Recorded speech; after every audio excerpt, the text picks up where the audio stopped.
Today is the class of lesson 3 vowels introduction. In the previous lesson you have been explained the consonant rules for joining of consonants and position of consonants while joining.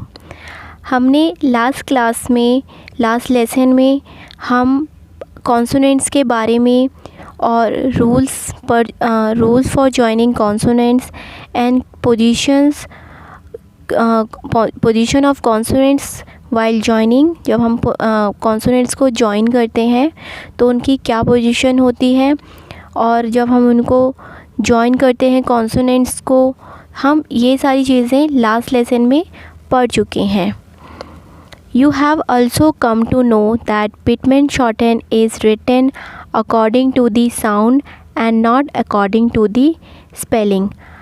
हम ये भी पढ़ चुके हैं हमारी last lessons में कि Pitman shorthand जो है वो साउंड के बेस पे लिखी जाती है, ना कि स्पेलिंग पे. ठीक है, ऑर्डिनरी स्पेलिंग के बेस पे नहीं लिखी जाती है, ये लिखी जाती है साउंड बेस पे. In this lesson you will learn about the vowels. इस लेसन में आप किसके बारे में पढ़ेंगे? vowels के बारे में. Objectives. At the end of this lesson you will be able to, इस लेसन के एंड तक आप क्या क्या चीज़ों से अवेयर हो जाएंगे, क्या क्या चीज़ें आपको पता होंगी. Recall the definition of vowels. आपको vowels की डेफिनेशन पता होगी कि वॉवेल्स क्या होते हैं. Illustrate and undertake practice of long and short vowels. आपको शॉर्ट और लॉन्ग वॉवेल्स की भी प्रैक्टिस हो जाएगी.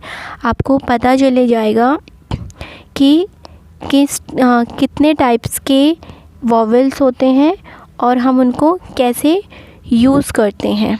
ठीक, हम और इंग्लिश स्क्रिप्ट में हमने कॉन्सोनेंट वॉवेल्स पढ़े हैं, बट यहाँ जो हम यूज़ करेंगे शॉर्ट हैंड राइटिंग में, यहाँ हम हमारे कॉन्सोनेंट्स और वॉवेल्स दोनों ही बहुत ही एक दूसरे से डिफरेंट है इंग्लिश स्क्रिप्ट के कंपैरिजन में.